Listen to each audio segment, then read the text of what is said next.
88% of consumers who said that they were very or extremely likely to buy a kitchen appliance did not buy anything. Huh. And that's What really percent? 88%. That's almost like 90% of the people. Yes, who tell you explicitly that they're very or extremely likely to buy your product. I have so many questions. I'm like chopping in a bit because one of the things I'm thinking about is top box research, right? Exactly. When people say 9, 10, likely to buy, likely to likely to refer a friend, likely to be a repeat purchaser. Yeah.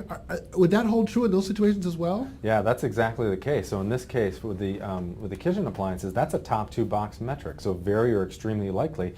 Those are things that we've relied on in the marketing world for years. We always look at those top 2 boxes to say, okay, what's the real potential here for my product?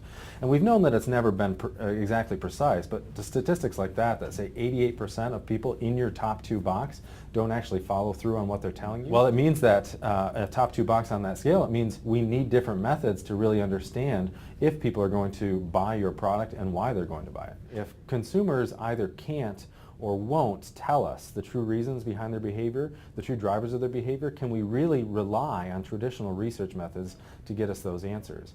And on this slide that we have up here now, I think this is a good illustration. Here's something that we ask very frequently in traditional research. It's an importance question. We might ask you, please tell us how important the following characteristics are to you when voting for a presidential candidate. Let's say that. And then we give you a scale. And it's something from not at all important all the way up to extremely important. This is very common in market research. And so we say something like conviction. How important is that to you? And you say, oh, that's extremely important. You check off that top box.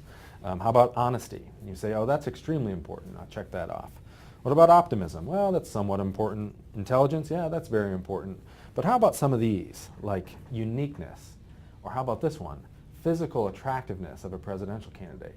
Now, on a typical research scale, you're going to say that's not at all important. In fact, only 1% of all Americans will admit that physical attractiveness is an important reason for voting for somebody for president. 1%? Only 1%. Okay. A study we ran in 2006. That was probably an error. And 2008, yeah, and that was probably an outlier. But the reality is though, even though that's not the #1 driver, the physical attractiveness of a presidential candidate actually does influence people's propensity to vote for that candidate. And so this is an example of something where people won't or can't tell you that it's actually influencing their decision, but at the end of the day, when they're in that ballot booth, the physical attractiveness of a presidential candidate actually influences choice.